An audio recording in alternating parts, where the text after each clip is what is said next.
I grew up on a bike. My fondest and most clear memories as a child all revolve around being on a bicycle. I would just go and ride my dirt bike all over, until dark, and then come back and go out and do it the next day.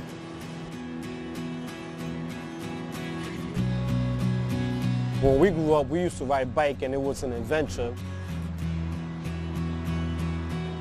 It was wherever we wanted to go, just ride around the block or ride around the neighborhood.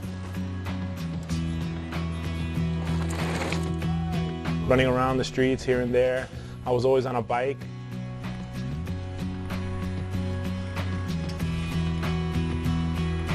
I always felt that my bike expanded my horizon.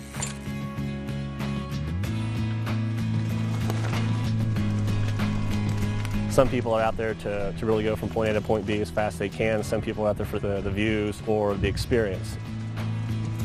It's all about the smiles and the fun. It's wonderful to put these parks in and to see everybody come out of the woodwork.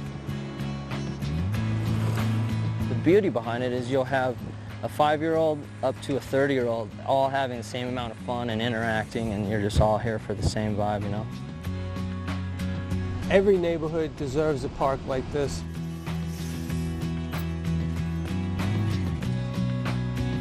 Every single bike park, they're definitely not cookie cutters. They all take on their own life, their own identity, and they all have a different feel to them. They've really turned it into something useful for the city. I think it's a great thing.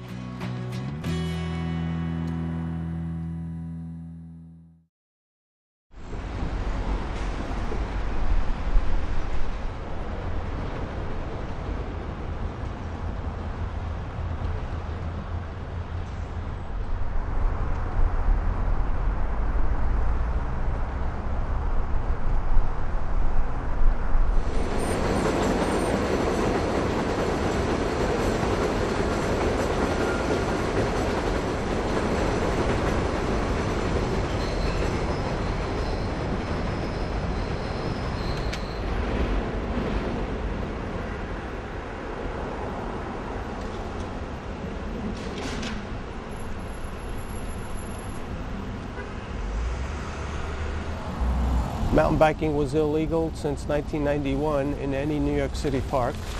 I got involved with this project because I wanted to build trails in Queens. I had found out that it was illegal, the mountain bike. I didn't know why. I wanted to find out why. And I thought this would be a great thing for the local kids to have in their community.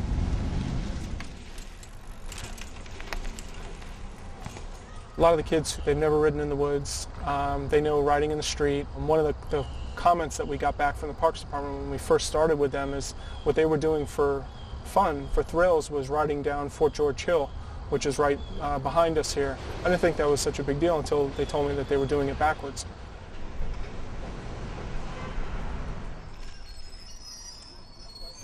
They're not going to stop the kids, because they're not going to stop me if I was 15 years old, at that time. I was already a grown man, telling them I grew up in the neighborhood. Everything you guys are complaining about kids, I did the same thing. They would complain about a route that the kids take. They fly down Broadway, they jump into the subway station, they ride through a tunnel, take the elevator up, and then every meeting, people are bringing this up about people getting hit or whatever. And I wasn't saying nothing, but that was me. That was me when I was 15 years old. I did that route. I took that elevator, I took that tunnel.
And it was more of a daydream, more of a pipe dream that something like this could come to fruition. It really never seemed like something that could actually happen.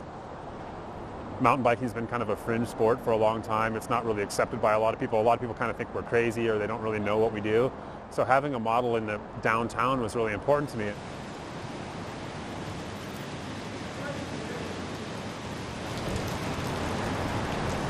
One of the goals when we built the park is to open up mountain biking to new audiences, because honestly, buying a bike, learning where the trails are, traveling out to the mountains, that's a lot to do, particularly, you know, if you don't drive.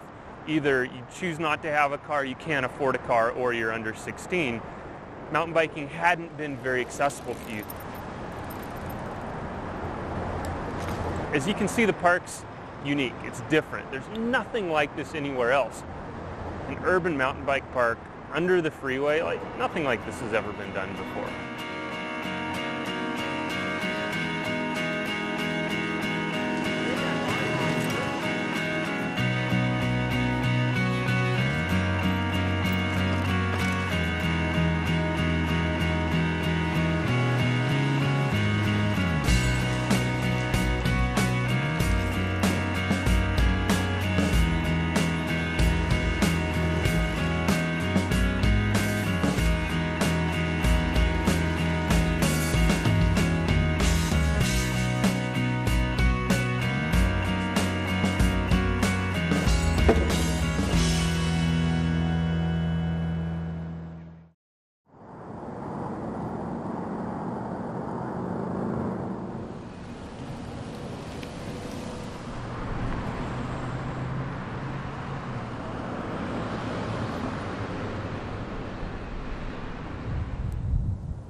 We have always wanted to be able to have our hands on something that brings that opportunity to the local communities, so you don't have to go out of your way, and it's more something you can do as a daily hobby instead of a weekend recreation. So I think that's been our biggest focus, is just to bring the riding to the people instead of having to take the people to the riding. You lost the contact?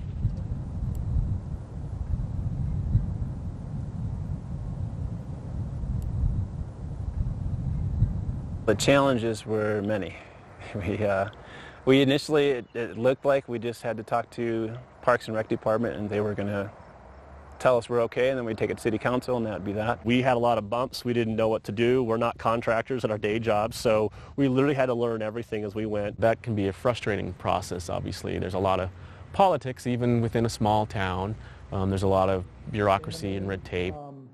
Parking lot.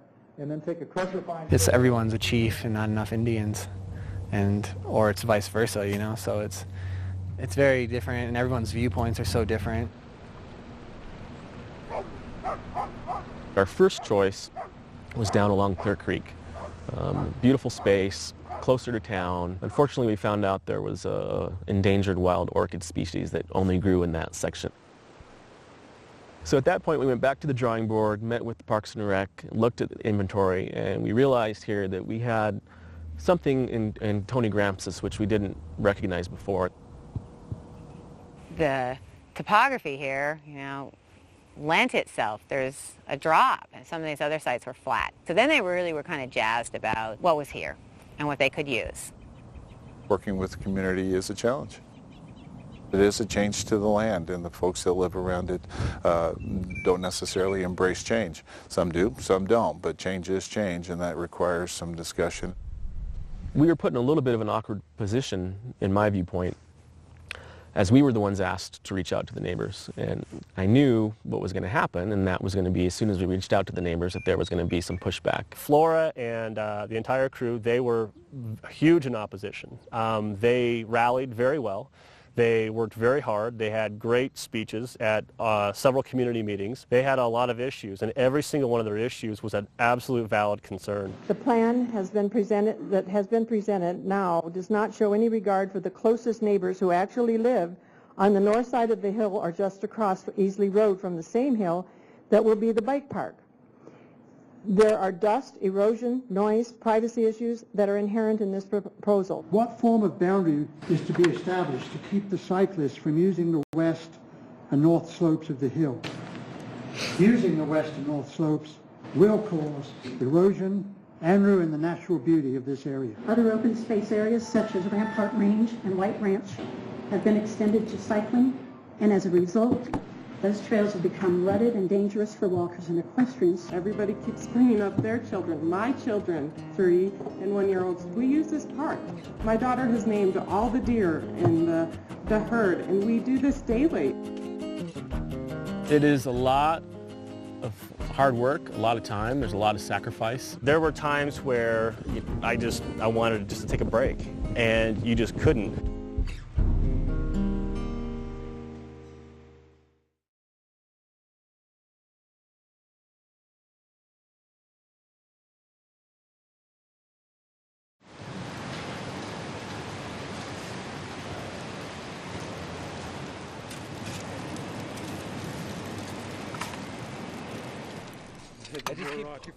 I just keep pulling up more rocks.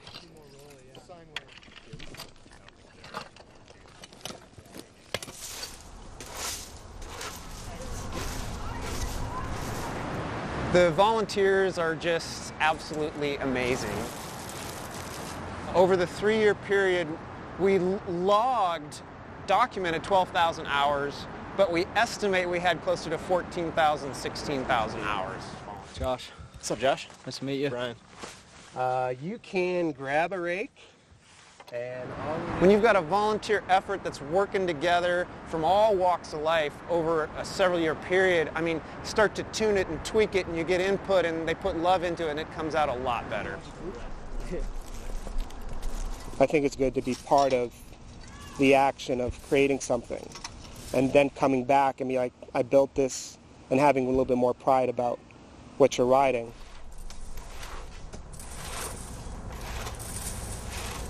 Part of building this park was to involve the community and teach them how to be caretakers.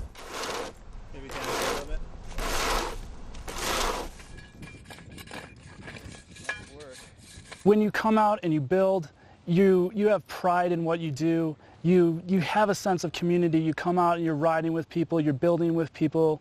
It's just like you meet people and you feel part of something, and you realize that like biking can be something that's like bigger.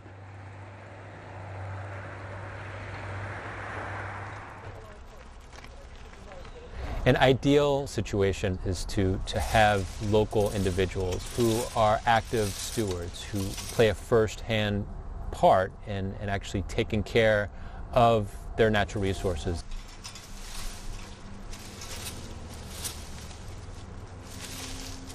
It's probably a good example of past usage of the park. This area here, you can see the steep elevation and just the filth, the garbage. This park was pretty much a dumping ground for the most part, so it's where everybody came and kind of threw their cars, threw their bottles, dumped their construction trash. It's a constant battle, but remembering, I mean, we're talking about, decades worth of filth and 3 years worth of trail maintenance. We're doing pretty good. I just make sure everything is clean, no glasses in the floor, and that's it. The trail is gonna be nicer, and we love it. Well, I've lived here in Wynwood. Well, I love this park. That's why I'm here today. First trail day we had, there was a guy my age, and I handed him a shovel, and I said, all right, I'll work on this, just pack down that jump. And I handed him a shovel, and it was like you were handing him something he's never seen before. And then I was like, oh, that's right, this guy's grown up in the city, he's probably never dug dirt before. So just all these experiences, the fact that they're getting out on bikes, they're getting out in the woods, but even getting their hands dirty, it's amazing. It's definitely changed the culture in my eyes.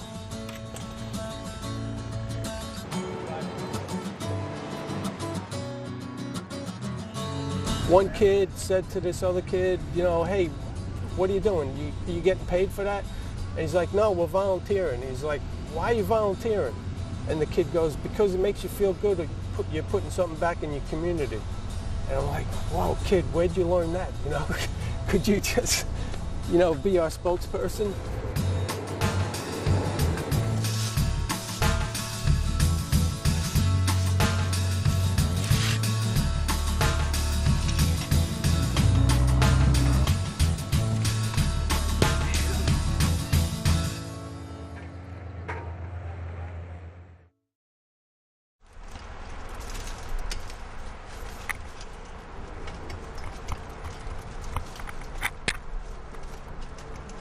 Sustainability is a key component of responsible trail design. What's the use of having trails, of building trails, if you can't use them? Wherever there's dirt, there's going to be wear and tear. Especially at a park like this, you've seen how many riders are just hitting the same line over and over again.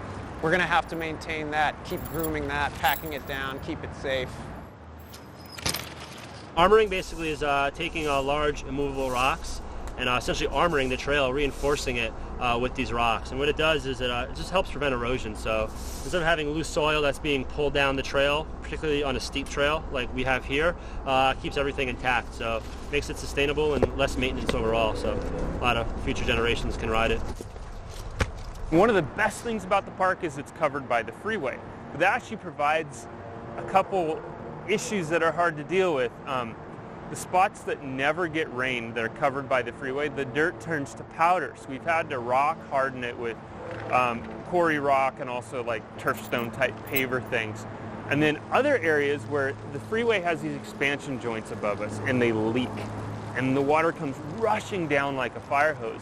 And on those spots, there's potential erosion. So we got to stay engaged to clean all that up, to build big rock drainage basins under those leaks and get that water cleanly into the storm drains where it belongs.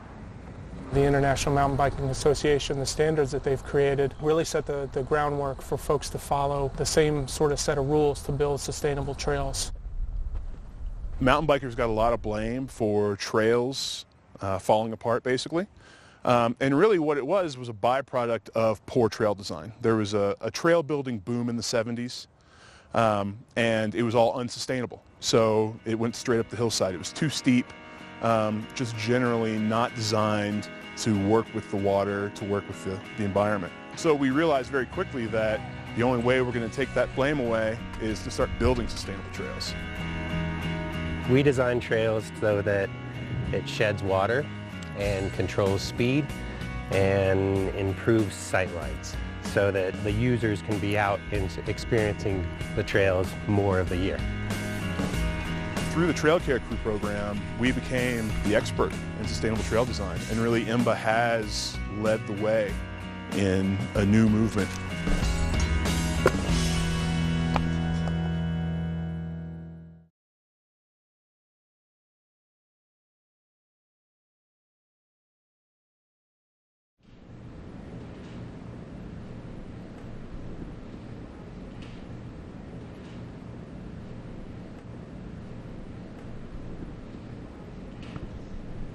Bike parks are still kind of an unknown, especially with parks and recreation departments. So I emailed COMBA, and we went ahead and agreed to help them with grading plan, kind of stormwater management plan, and conceptual renderings to kind of give the Golden Parks and Rec board an idea of what to expect there. Water is an incredibly valuable resource in the state of Colorado.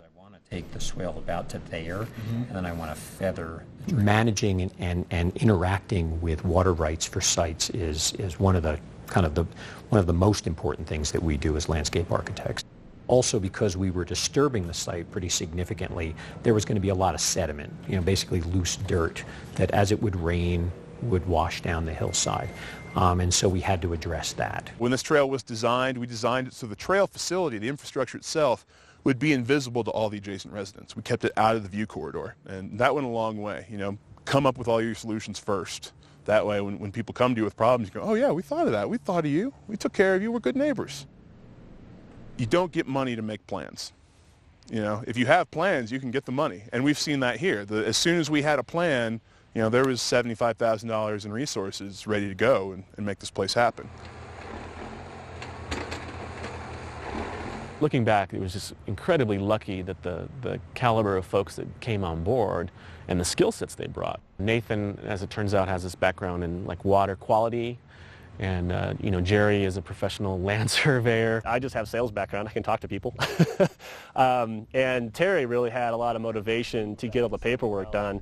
We have a natural bowl in here too. This project was particularly appealing to us because it was a community project, because COMBA had gathered so many partners in the effort already, and we look at that very carefully. We love to see partnerships both with the community and with the bike industry, and this project has both of those things going for it. The community really started the whole project, and we had coordinated with them with certain resources they needed.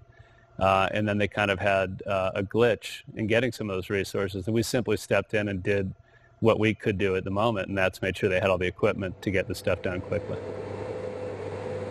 These kids who are on our mountain bike team, once a month minimum, they have to go out there, lift a shovel, start working on trail, picking up trash, taking care of something like this park, because without them, this park isn't going to exist.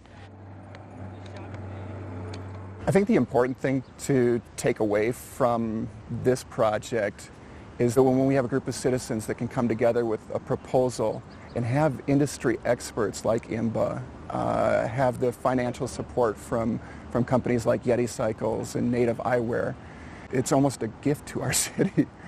And it's creating a new kind of model for developing these kind of amenities. You have to have all those pieces come together. It can't be just any one group. And that's what's made it such a success here in Golden.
Was it worth it? Absolutely. Would I want to do it again? Probably not.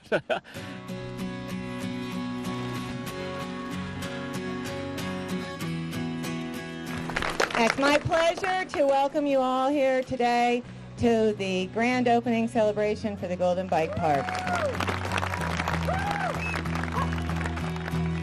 It feels awesome.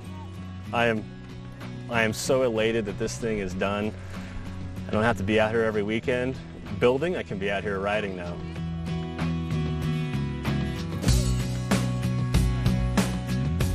I'm so happy that everybody is just taking to it and they keep riding. They haven't stopped. We've had people here that just keep doing lap after lap after lap.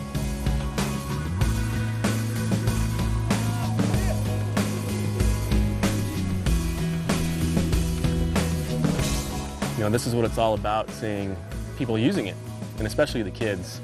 You know, seeing so many kids. We have kids out here on Strider bikes, you know, with no pedals, 3 years old.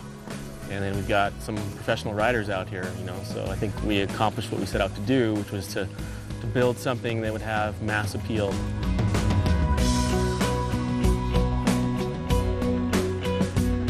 One of the stories of the Mountain Bike Park is about a community that has made this very serious long-term commitment to cycling. We want this to be a bike-friendly town where it's easy to bike for recreation or for transportation.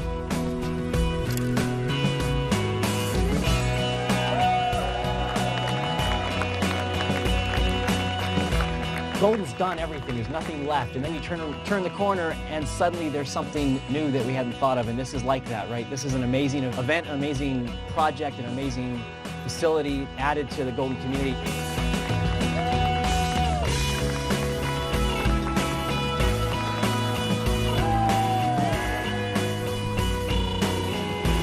There is no doubt in my mind we're going to come in right after this and build more, add to it.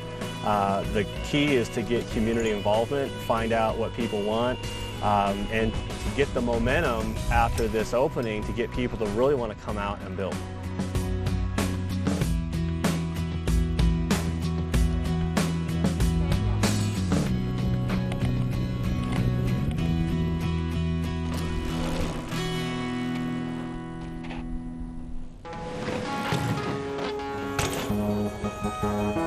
This park used to be filled with heroin junkies and crackheads, and now it's filled with adrenaline junkies. Highbridge changed the community in a very big way. Like, it means something to everybody. Like, they would put that here. Like, they would find the parkland. New York City is, you know, I want to say that New York City is the capital of the world. And in a park in New York City, they gave all this space to a mountain bike trail for mountain bikers. That's a big deal.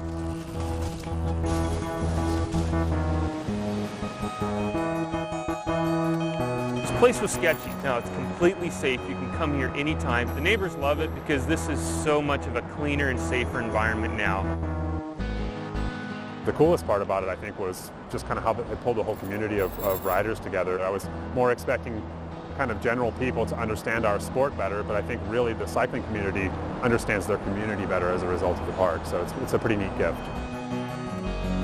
There's families, kids, you know, everybody's having fun, really using the space. It's incredible.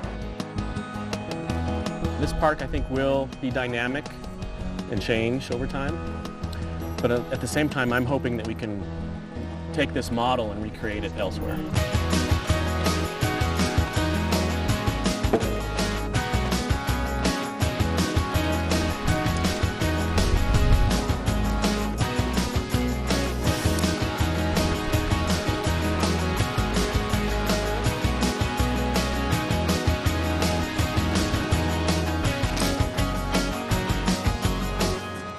If it can happen here in Northern Manhattan, it can happen anywhere in the world.